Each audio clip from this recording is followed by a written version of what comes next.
జై జగన్నాథ్. భక్త మహాశైలకు ఒక ముఖ్య విజ్ఞప్తి. ఈ నెల మార్చి 30వ తేదీ ఆదివారం 2025 సంవత్సరం ఉగాది, శ్రీ విశ్వావసునామ సంవత్సరం.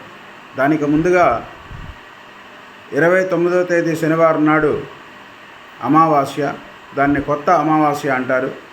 అయితే చాలామంది ఆ రోజు గ్రహణం ఉందా అని ఫోన్ చేస్తున్నారు. అయితే గ్రహణం అనేటువంటిది ఉంది, కానీ భారతదేశంలో దాని తాలూకా ప్రభావం ఉండదు. కాబట్టి భారతదేశంలో ఉండేటువంటి వాళ్ళందరూ కూడా నిత్యకర్మలన్నీ కూడా చేసుకోవచ్చు, ఎలాంటి అభ్యంతరము లేదు.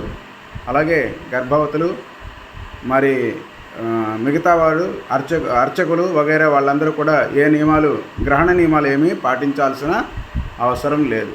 ఇతర దేశాల్లో గ్రహణం తాలూకు నియమాలు వాళ్ళు పాటిస్తారు.